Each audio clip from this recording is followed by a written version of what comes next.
efficiently use possessions and get goals on the board. It's an interesting game, football, as the Redlegs trail now by 13 points. They have use of the breeze, but Glenelg, who looked gone at quarter time, really have rallied. Barton, who kicked the last goal, goes forward. Fidge, Toombs goes for the line. We're 20 metres around from the Glenelg goals. We've seen Scott Burns, who's been so good this year, the Tiger bench, just starting to get a little more enthusiastic about it. But we've seen so much of Norwood this year, and Burns has been good. Just at the present time, as Norwood make a change, David Burns off and Christian O'Brien on, I was going to say that Scott Burns really needs to tighten up because Michael Barton's giving him the real run around at the moment. Chigwin slides in over the ball. Mack is also there. Haven't seen much from Gary in this term. Robinson wraps it up, and a bounce down far side of the ground. Interesting to note that Tanner and Hill had a very interesting duel in the first term, but now with Glenelg kicking into the breeze, Hill has lifted his performance a long way and is keeping them in attack and covering a lot of ground across the centre line. Some terrific clashes here today. Robrin on Lamb is a good one. Smart and Rouvray, another. James, out it goes. Mansell around the corner. Fidge and Toombs, there's another matchup. Just some terrific highlights. Neil Craig sitting in the bunker. Michael Flynn, fitness and assistant coach beside him. Norwood Brains Trust. Chairman of selectors Phil Gallagher sits there also, and Baum on the far end waiting for his run on the ball. Not far away. Barton again setting things up. West works back. Gibbs is also down. He's come a long way down. Patterson heads towards the line. And will he find it? Macca's working hard after the ball. Picks it up just inside. Comes inside now and looks wing, down the wing. The only option there is Sam Smart. He's well attended. And the ball stumped over the line. And Nipper, we haven't seen much of Gary McIntosh at all today. No, he did some clever things in the first quarter, but he's only had 3 kicks and 3 hand passes in this game so far. And really, he must start to get some sort of an ascendancy at midfield to get Norwood into attack. They need him, the Redlegs, particularly now more than ever. They're playing him close, David, aren't they? Yes, I think that's the way to play him. Bailey has the job of picking up McIntosh, and that is a terrific matchup. We should give Bailey some credit. He's been a great tagger in the second half of the season. Thompson fishes it out. Kelly did well to get it off to Rowe. Rowe ran around in circles. Now back to Kelly, under pressure. Loses it. This is Bailey. Did well. To half forward he goes, and Modra. Oh, just can't pick it up. It's like a cake of soap. Chiggy got one in the back, but play on called the umpire. Now it's held in, and a bounce is forced. Hill has been one of the key movers as far as Glenelg are concerned in this second term. He's had 13 kicks for the game and 1 effective hand pass. So he's been one of the prime movers in Glenelg, holding a 13-point ascendancy midway through this second term. McCulley gets the tap. Robinson's in there, so too Chigwin. Players unnecessarily losing feet in there. They need to keep some form of locomotion as the player in Chigwin again gets it out. Rowe in over the ball. Barton, was he playing too high? The umpire says no, holding the ball. Yes, good decision too. Held onto it just a fraction too long. You don't agree, Striggy? Triggy doesn't agree with you, Nipper. Oh, well, it doesn't matter. I bow to your better judgment, Nipper. You've been around longer than I have. Thanks very much. Thanks for the insult, Triggy. Mansell, forward. Marshall, first man there. Chigwin stole it from the great and goes around the corner. Look at this. Lamb gets the set underneath it. Lamb, he got it. One hand, no less. Well, the Tigers on fire at the moment, and Norwood look completely rattled at the moment. They can't get the ball past the half-forward line if they get that far. And the determination of Glenelg is really paying dividends. And Clayton Lamb, the opportunity to widen the gap. His best is 3 goals 2 this year against the Redlegs. Back in round 8. He sits back on this one, beautifully placed. It's a goal. He gets his first. Glenelg 6-5, Norwood 3 goals 4. The margin now out to 19 points.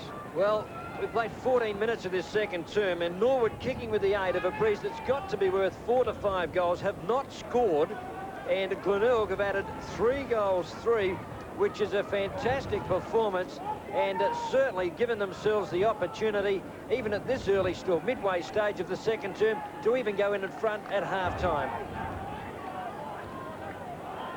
Well, what an amazing game. Glenelg into the breeze now, are 6-5. Have a 19-point advantage. Norwood a 3-4, and we've played 14.5 minutes into the second term. 2 points in it at quarter time. Norwood led. And they did so well into the breeze, and a remarkable turnaround by the Tigers into it themselves. Doesn't it make you wonder how a side can play so very, very well, kicking into adversity, into a breeze, come out with a big breeze behind them and just go to pieces? Mental application. Absolutely. All right, thanks. I'm glad we agreed on something. Ducker missed it. Taken away by Rouvray, but he also missed it. Goes to ground. Now he wants to be careful. That's holding the ball. If they're consistent, what do you reckon, Nipper? Well, I think that's the operative word, as we mentioned early in the term. If the umpires pay decisions that perhaps we don't agree with, but then apply them right through the whole game, the players adjust, and it doesn't matter. Smart. McCulley gathers him, but McCulley did well to force it out the back door, but the umpire had already called it in. I think in these conditions, the umpire must give the player going for the ball every opportunity to do something with it. And if they can maintain that level of umpiring, then the players can at least know what they're playing to. McGuinness dribbles it around the corner. Well done, Glenelg on the far side, and well done also by Norwood in terms of defensive play. The ball is paddled towards Ross Gibbs. Laconically, as always, around the corner, he goes to half forward. Chick Whitten was the target. Pitt's also working in there strongly. Mansell couldn't do much with it, and a pack of players developed and a bounce down. Well, certainly a game of contrasts when you consider that Norwood played absolute perfect football into the breeze, and now they can't use it themselves, and Glenelg turn the game around and do likewise as Norwood did. Kelly pushed the ball forward. Hamilton, a good defender last week and playing a pretty handy game today. Now it's McIntosh. What can he do? The champ goes wide. Prime. Prime's got it. 30 out with the breeze. What a beautiful kick from Macca. Oh, we had a look, and Prime had led to the absolute perfect spot. It was useless going to the other side. Macca on the left foot, running with the advantage, and just looked away, and Prime put himself in the ideal spot. 3 goals, 2 and 1 out of bounds on the full. Make that 4. The big fellow pops it through. They advance now to 4 goals, 4-28. Trailing Glenelg 6-5-41. We're 17 minutes into the second term. We've seen a lot of Chris Prime this year, and he has been excellent. Is he good enough to play AFL footy? Well, I would say that no, not at this early stage. I don't think perhaps he would. He's strong enough, but I doubt that he's perhaps tall enough really to hold down a consistent position in AFL. Some of the talk, though. Beg your pardon? It's been some of the talk that he's worthy of it. Well, perhaps so, but then there's a lot of players in that category too. But no, not at this stage. I don't think he would be. Love to see him have a go, Nipper. So would I, but at the bounce, McCulley opposed to Thompson. McCulley wins that one. James lost his footing. Now Barton over the top of it, just pulled off the ball. Play on, said the umpire. Burns to Rowe was good work. Now Pitt to half forward. Rouvray stood his ground. Not using that breeze well, Norwood. Just pulling the leg up short, not really letting it go. Rouvray to half forward he goes. Player props over the ball, did pretty well, was Kretschmer. And the umpire calls a neutral ball, so far side of the ground. This is first and second semi-final day at Football Park. 18 minutes into the second term. McCulley thumping knock forward. Barton beautifully off to McGuinness. McGuinness is my best so far. He's just killed them through midfield. He's just run at the ball. Fidge couldn't get there. The ball's out of play. Yeah, couldn't agree more, David. He's played a very important part of this. These players across the ground. McGuinness, in fact, 12 kicks for the game. We're only 2/3 into the second term, so just goes to show his work rate. I marvelled last year. He was equal in the reserves, best and fairest. He just couldn't get a sniff in. I always thought he was a pretty good player, and he's proved me right this year. Gibbs, in game number 250, went to ground. He was looking for the free. The umpire didn't fall for that one. Beautifully done, Marshall, just applied a presence. This is O'Brien, started on the bench. So did Macca. Yes, and evaded well. Driving it to half-forward Patterson. He'll need to show some courage. Oh, beautiful. Shepherd, Prime. Oh, he went to ground. That's on the ball. No talk. What a great tackle by Thompson. The perfect tackle by Robbie Thompson. Glenelg now with a chance from half-back. Rouvray, this game is really starting to fire up. Marshall gets it at centre wing. And uncharacteristically putting in the strong body just a few moments ago. He didn't like the treatment, I don't think, that was dished out to a teammate. The spoil goes forward. McGuinness with awareness, but only to a red and blue jumper. Robinson from half-back he goes. The pressure is enough. Look at McGuinness. That That second effort was fantastic.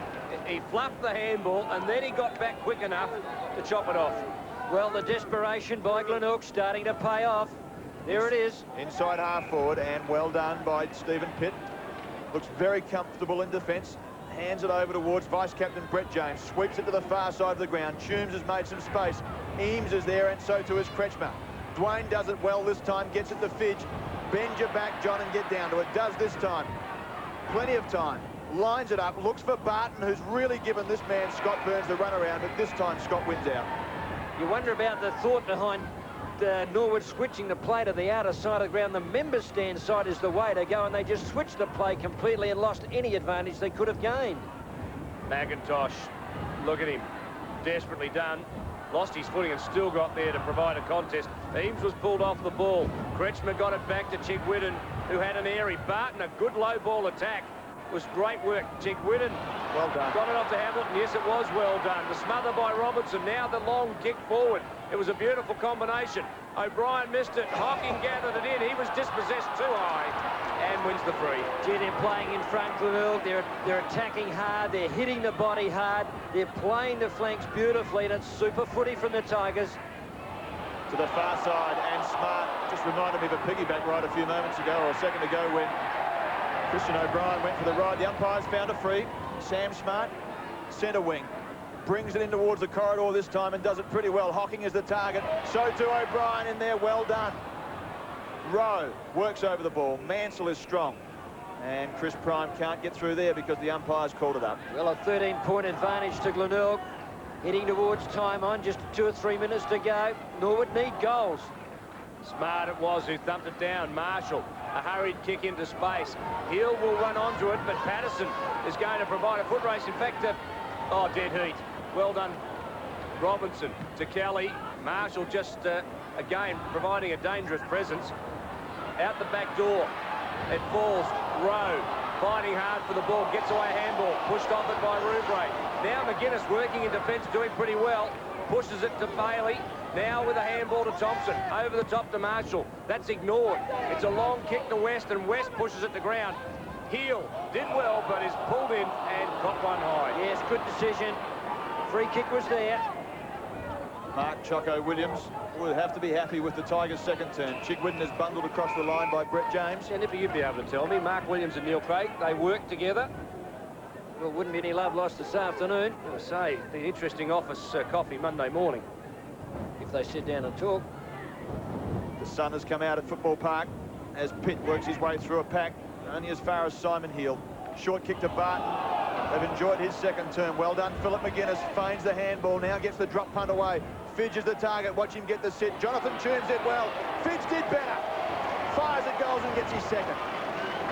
Well, 4 goals by Glenelg into this breeze. Well, in any other sort of game, they'd be worth about 10, David.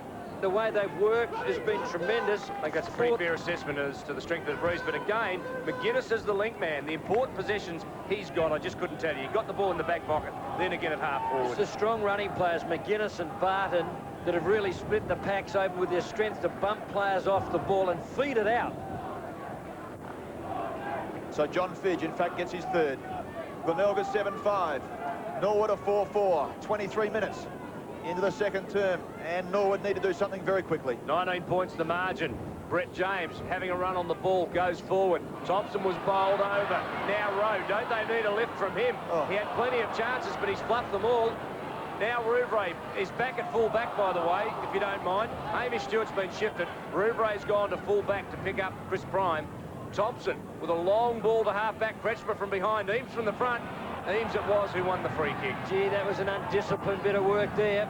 They've given away the advantage, Glenelg. He plays on quickly. It's a high ball to half-forward. Ducker at the back. We haven't sighted him at all. Toombs was Pitt who pushed the ball forward. Gibbs caught one high. The umpire was right there.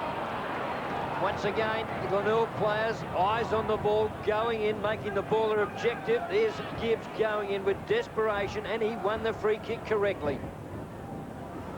Certainly we've not seen much. You can't do that, Ross. Go back and take it over the mark. Not seen much of Mark Ducker.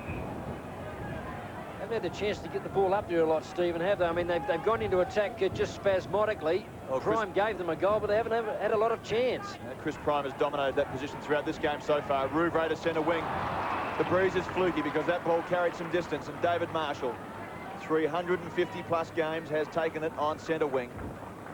If Glenelg lose this game, I wonder if we've seen the last of David Marshall. Needed to be coerced out of retirement this year. Good mark, taken by Scott Robinson at halfback. Well, he's 33 years of age, Triggy, so it gets harder every year. Thompson back. Hasn't he provided some run and some drive this term? McGuinness, best on ground by a mile. Look at him. He's just still going. Punches it short and low to Lamb. He was pulled off the ball. The advantage allowed to fly as Chickwitten goes forward. Toombs and Fidge. That's a push in the back. Nose to the umpire. And play on. Robinson now. Good decision, that. Yeah, I think so. Fidge propped on him, didn't he? Just held his ground and staged it. That's fine if the umpires stick to that interpretation. Marshall's getting better too, so they're running from midfield and half-back. Glenelg, that's their forte. Mansell, 60 metres out. Pushes it in. Oh, back underneath that one. Pitt did well. Hamilton, he's gone forward following Pitt. Thompson, now Fidge. Fidge around the corner, brings it back. Lammy's got it. Robert couldn't stop it. Oh, great work by John Fidge. He's not looking too happy down in the forward pocket, hanging on to that knee injury. But he did the strong work.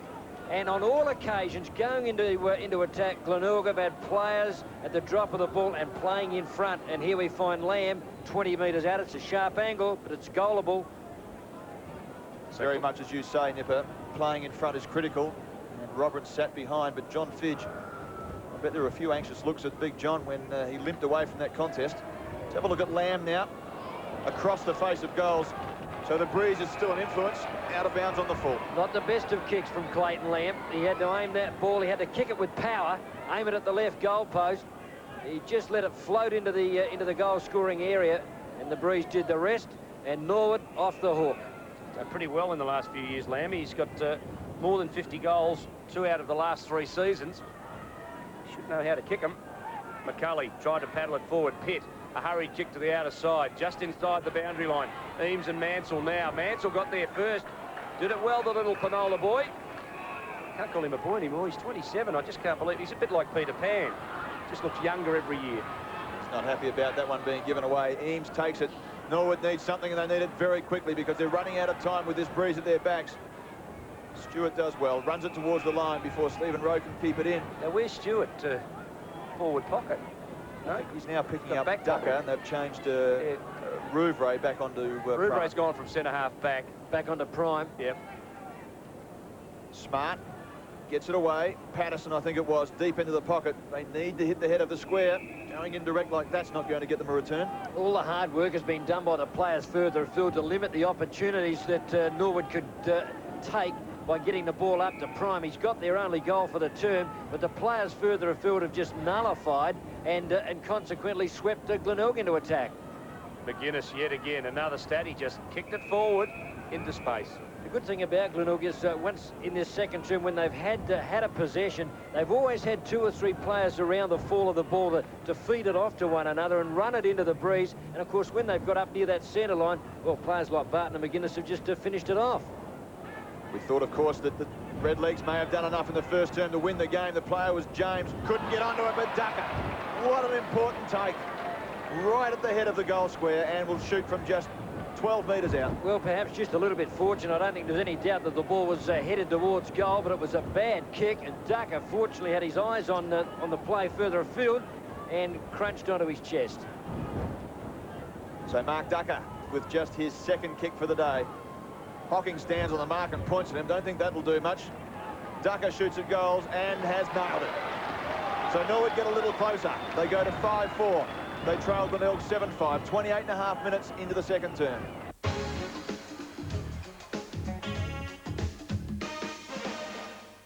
Tonight, viewing begins at 7:30 with Heartbeat. A little boy's friendship with an armed deserter. And anyway, I'm in a bit of trouble. Could mean disaster for Nick. 8:30, the compelling conclusion to the dinosaurs. Find out what Jurassic Park won't tell you. Why the dinosaurs disappeared. 9:30, lipstick on your collar. If you were a dwarf, it might make a lot of sense. As Dennis Potter's imagination goes wild. Wonderful. Your Sunday night on ABC.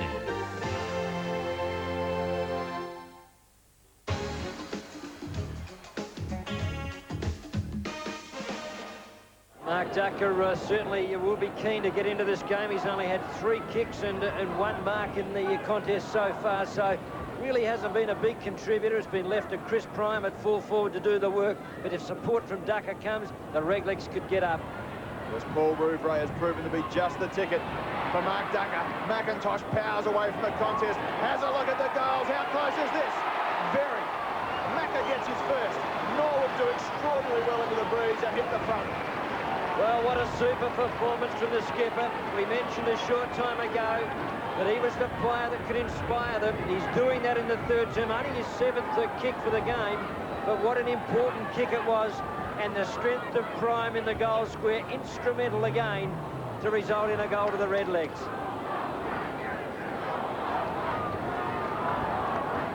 The Redlegs hit the front by 3 points, thanks to Gary McIntosh.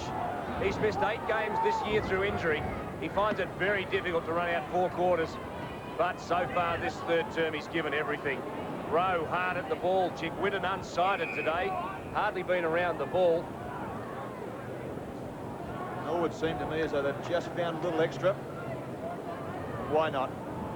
Macca charging through half forward and kicking an inspirational goal would lift anybody. 17 minutes into the third term, and this game hangs in the balance.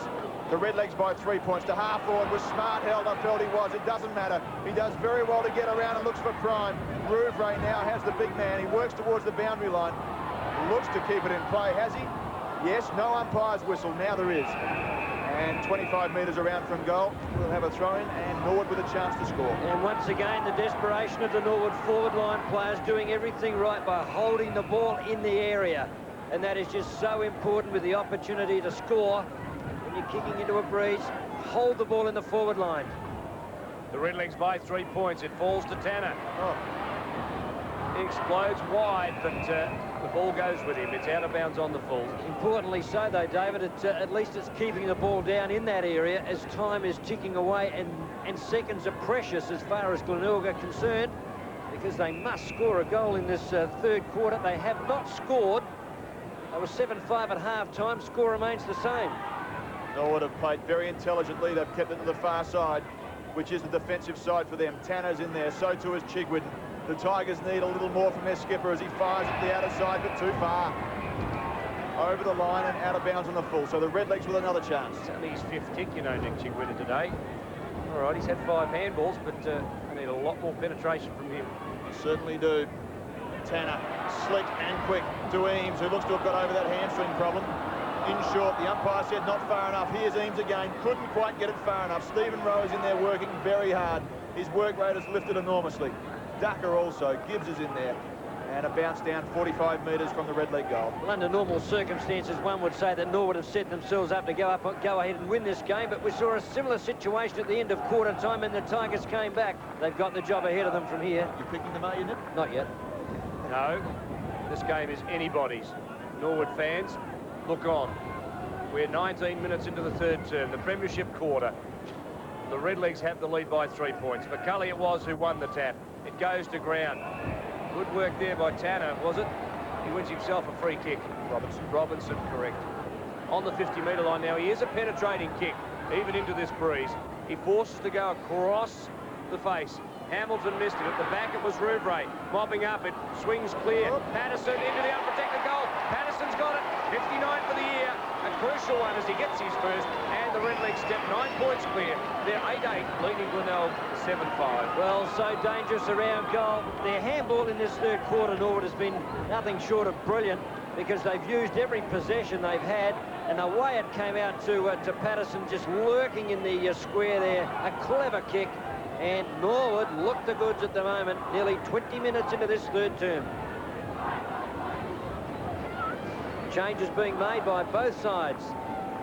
So Norwood by 9 points. 8-8 to Glenelg 7-5. Chigwidden is coming off. It's incredible. The skipper is off. McRae is on.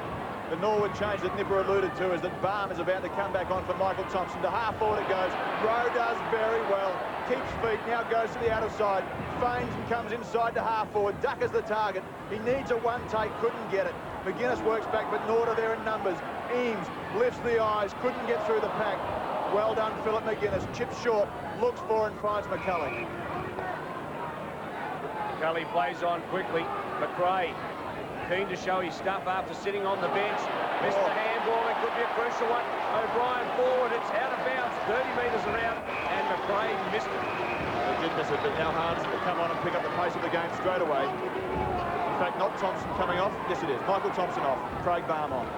The handball wasn't a good one from Gibbs. In fact, the speed of McRae carried him past Gibbs when the handball came. He really had little chance to gather it cleanly. Okay, Nipper, we understand why. Now Gibbs again. Bailey sits with him. Back to Gibbs. And wide, out of bounds on the full. Well, work that breeze out, can you? All right, David, put it in perspective. The breeze had no influence on that. That was a rushed kick, a very bad kick, and out of bounds on the full. A long ball, the pack flies. Hamilton, who has been very good today and last week against Darren Smith. In fact, I'd say he's won the honours against Stephen Pitt today, and very eager to see how Pitt handles a tagger. He's an emerging talent, but he needs to be able to strike a tagger. Certainly something that he would be accustomed to. Show his class now. The game is in the balance. The first semi-final, 21.5 minutes in to the third term. Football Park is bathed in sunshine, and we're set for a thrilling finish. You know, you talk about Phil McGuinness, he's another favourite. You talk about the 2 or 3 leading ruck rovers. Brewer for the Eagles, McGuinness for Glenelg has been terrific this year, and Stephen Pitt. They're the 3 picks of the ruck rovers in the competition this year. Well, Brendan Phillips did a fair bit of ruck roving as well. Okay, good point. Yep. Between the commentary team and the umpires on Tuesday night, you saw on ABC Sport that Sticks Phillips took out the McGarry medal. A wonderful year for him. And I've got a message for you from him, Triggy. You called him 45 years of age, and he's looking for you. That's not fair. I said that he was 30. I think you might have said that he was 45. Let's have a look at Stewart. Working in over the ball, so too is McRae. Tanner, there's a furious amount of work going on in there, but nothing clean. And O'Brien, just outside of that pack, is in some trouble with a leg injury. Did either of you pick him to win the McGarry medal? Triggy did. Well done. Yes, give credit where it's due. I went for Patterson from Phillips. And Mark Aston, just sitting alongside, feeding in some information, said that it was actually Ron Paps. Ron the Paps race said caller. Phillips was 45. He said that he was so old. Let's have a look at Patterson. Was he pushed in the back? That's a throw. The umpire says no. A bevy of players in there. O'Brien is one. He can do the impossible. This one's not going to be. Across the face of goals and through for one behind. So Norwood edge out a little further in the leading department. They're 8-9. Glenelg 7-5. And Christian O'Brien certainly making his mark on this game with his strength and his pace. And certainly after coming onto the ground has really paid his way so far. O'Brien, one of 3 rookies in this Norwood side. Glenelg haven't got a first-year rookie, by the way. Good mark taken by my boy, Stevie Pitt, the Tea Tree Gully kid. Deep into the pocket, looking for Ducker. From behind, Hocking did well. It ricochets back to Ducker. Around the corner he goes. It's swinging back, but not far enough. It's a point. The Redlegs 8 goals 10. Glenelg 7-5. We're 23.5 minutes into the third term. Great shot at goal by Mark Ducker. Hasn't done a lot, but that one would have been so important. But any score at this stage is vital.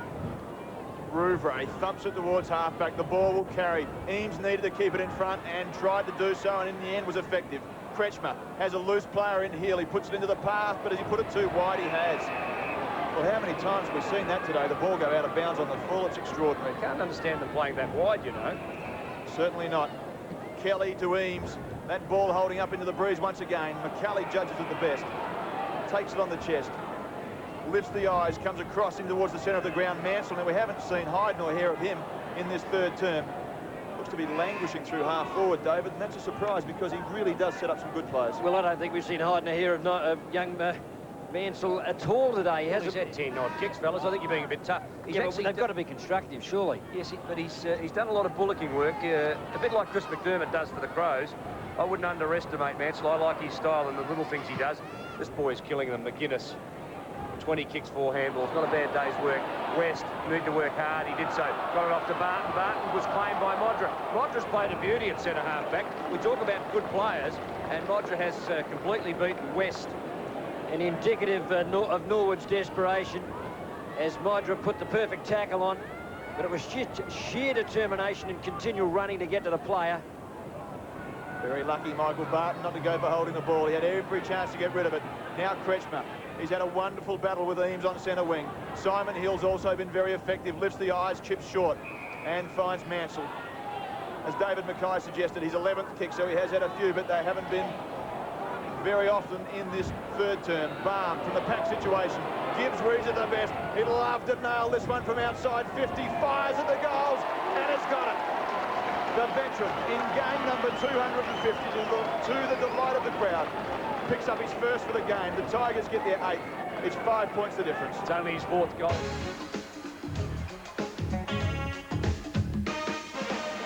Gosh, running on sheer courage at the moment. He certainly hasn't got the pace to go with a lot of these Glenelg players. And grabbed the ankle just a short time ago. One can only hope that he can get through this game. Dean Bailey hasn't been more than half a metre away at any time on McIntosh today. It's been a truly great tagging job. Rowe will need to shovel it forward. He did so successfully. Off the ground was McRae, into the run of Marshall. Around the corner, Marshall to space also. Who can cut it off at the pass? Stewart playing it half forward, did well. Burns provides a presence. A little bit of pressure. Barton, Burns and McCulley and Hamish Stewart. And Hamilton comes off. Well, 10 out of 10 for courage there and desperation by Scott Burns. He had to beat 2 players. The move made by Glenelg coach Mark Williams as Hamilton comes off. Well, it was never going to work Hamilton on a wing picking up Stephen No, Pitt. certainly didn't have the pace at all, David. That's the bottom line of it. Good coaching by Neil Craig to put Pitt onto a wing. Pitt is a very talented player, and if he can get him against a player that just doesn't have the pace to go with him, at least his player's going to have an obvious advantage. I wonder if it was a result of the last goal that was kicked by Pitt. Now West looks to work his way through. James has been dynamic. Gets it out to Stephen Rowe. The Redlegs are running very well to the centre of the ground. The target is smart. He's played well. Hands it off to McIntosh. Watch him go on a direct line. This time he doubles back, gets onto the right leg, but the kick is still superb. Ducker dropped what he should have taken, paddles it to himself. If Hocking has any sense, he'll run it to the line. Instead, he loses feet. Rouvray now with a chance to run it over. And O'Brien, in fact, does the job for them in the end. Do you think perhaps Ducker not, we'll put it this way, favouring a leak? Perhaps he just doesn't seem to have that agility. Very perceptive, Dipper. I don't think he should have played in the last 3 or 4 weeks, but it is finals time. You just about play with a broken leg when that happens. But you're no good to the side if you're not 100%, are you, David? He was all right last week. Bailey gets it off to Bowe. He's upended by McIntosh. This is Pitt going forward. Brian's there, the big man, just short. Burns will need to work hard at it. Rouvray did. Shrugs the tackle on the left boot. It's a high ball to midfield. Crashing through. Thompson did well. Pitt there. Also Kretschmer. Kretschmer pulled off the ball. He was shirt-fronted by McIntosh. Now Brett James got through traffic. Almost got away a handball. This is smart. Ross Gibbs, and Ross has done it pretty well in the finish. Well done. Great Shepherd Lyndon Bowe behind play on Brett James. Oh, it was tremendous work. Don't know that Ross got it all the way down to the ground, but he tried in terms of the bounce. Well done, Stewart. Plays on, he has Marshall on the inside, elects to go towards Fidge. Fidge uses the body, now has a chance. 10 metres out, and closing, and has nailed it. Fidge gets his third, the game's alive. And a great bit of defensive work by the Tigers on the half-back line. Brett James taken out with a magnificent hip and shoulder. They set it up, and Fidge again with body work, 30 metres out, and the big fella delighted to run into the open goal, nails it for the Tigers, and they're back in the hunt.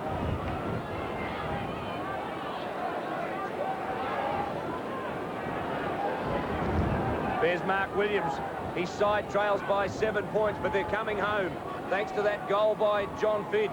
3 goals, 1 his tally this afternoon. 7 points the margin. Thompson tried to crash it and missed it. Barton through without the ball. Heel had an airy. It's tight out there.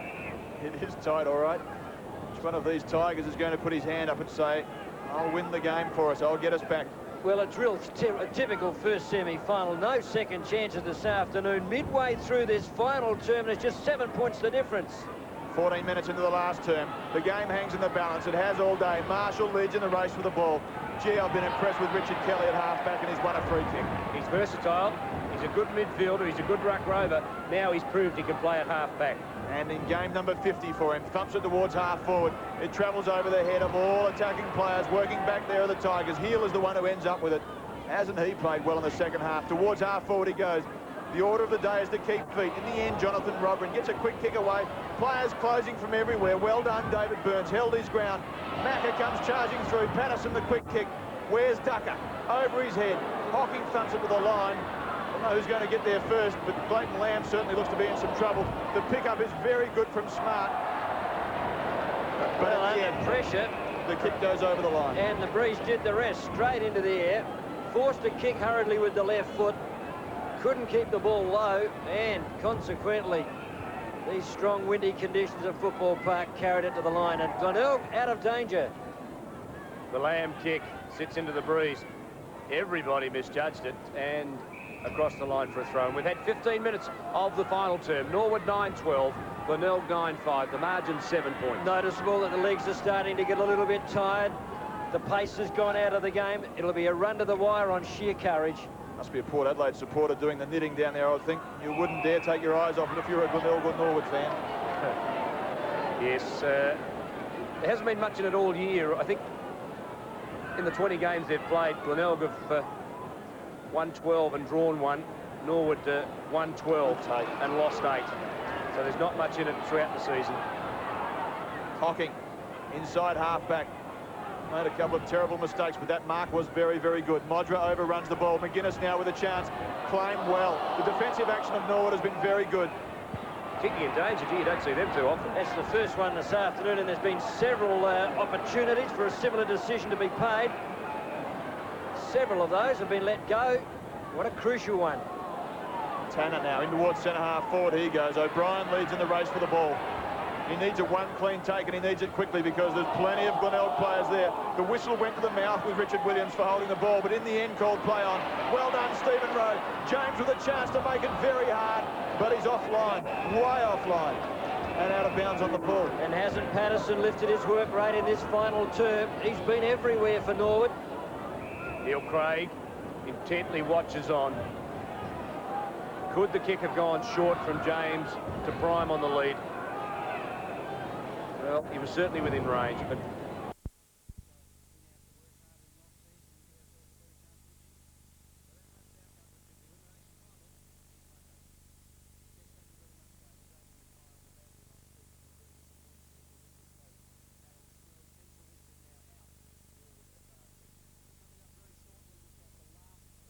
of the qualifying final between Port Adelaide and Glenelg, and that will be coming to you live on ABC television. But first up, let's have a look at the Scott Hodges show. So Michael Abbott getting things underway. This is the qualifying final. Port Adelaide versus Glenelg. Good crowd in, and it should be a marvellous game. The Magpies, plenty of experience in finals. And Glenelg, well, they've only won 4 premierships. And they'd be keen to get off to a good start. Smith gets the first free kick of the match. One of the key players for Port Adelaide. Gets on with it quickly. Long kick toward full forward. Up goes to Tyler. Couldn't control it. Taken away by Scotty Hodges. Oh, yes. Terrific start for Port Adelaide. Hodges gets his first. Braden Lyle, watch him go. He's a young and exciting player. Rowan Smith says go. He offers the Shepherd. 5 bounces up the centre of the ground. Over the 50, and he's got Hodges. Oh, tremendous play from Braden Lyle. An enormous find for Port Adelaide this year. Started out in the pre-season cup competition, showed promise, and has played all but every game this season. And he's drilled it beautifully to Hodges. He's got the first one on the board. Can he get the second? He just has to sit it up about 4 metres out from goal, and the breeze should do the rest. He's had plenty of experience. It'll go very close. Oh, he's on fire, the man. But they said didn't want to play for the Crows. He loves his Port Adelaide jumper. What a great start. But it's a bit gusty, and it might be going across the ground more than it is to left of screen. But if, in fact, it is how I think it is an advantage. Let's watch if Scott Hodges can get an advantage with it. He's got his third. He's absolutely on fire, Scott Hodges, and they've got to do something about him. 4-3 to Maggies. And he did it so confidently, Scott Hodges. And Darren Mead, from deep in defence, picks out Foster through the centre. The Magpies are away again. They're over half forward. Hodges with a charge, and it sits. It does to the open, and he's 4th. What a start to Maggies. They're going to be hard to stop the way they're playing at the moment. They're 5-3, 33. The Tigers are 7 points, and Hodges has got 4. Well, a super performance from Hodges. But you've got to pay credit to that defence, the way they break away. They don't fiddle around with it. They go straight up to the goal front. They know they've got a winner up there. They look for him, and Hodges drills it through. He's got pace, he's got strength, and he's got kicking abilities. He puts through goal number 4 for the term. Wasn't it a terrific bounce for him there? McGuinness clinches the teeth and then knocks it to the side. It only goes as far as Hull, who's a terrific young player. Short kick, an awkward one, and Scott Hodges has read it superbly in that tricky breeze. Well, is this going to be some sort of record-breaking performance? 5 goals in the first quarter of any final would be sensational. I just wonder whether Hocking's on him now. So he's already had, well, that's his third opponent. What an effort by Scott Hodges. He's a terrific player. We know that. There's the kick. Well done, Scott Hodges. That was very, very good. It's 6-3 to 1-1. The Magpies lead. That is the kick of a class footballer. They're looking for him every time they win possession, Port Adelaide. Hodges isn't letting them down. He's making position magnificently, throwing Glenelg's defending players all off balance, and his kicking has been an absolute treat, even off the sharp angle, and with the breeze, he's allowed for it beautifully and straight through for number 5. Chalmers will probably kick this. He's 60 out. He's kicked a magnificent goal in a grand final, about 80 metres. That kick, oh, what a terrific mark by Hodges again. It's a one-man show. Dear, look at this kick. 55 metres. Hodges in front, one hand, grabs it and comes down with it on his chest. Super. 6 goals in 1 quarter. Bang. Kicks it out of the stadium. 6 goals to Scott Hodges, 8 to Port Adelaide, 8-3 to 1-1. Glenelg defenders ignoring the basics. They're playing from behind. And just watch how enthusiastically they go for the punch here. Under 10s do it better. Look at that. 2 big men, Hocking and West. Both of them can't spoil. Hodges comes in with one hand. And from point-blank range, in time on, hits his 6th. He's kicked 3 on Lamb, 3 on West. And he has just absolutely destroyed Glenelg in this first quarter. Thank you very much, David. Hello, everyone. Welcome to Football Park Live here. And Port Adelaide in the qualifying final have gone absolutely berserk. They're dominating, aren't they, Neville Roberts?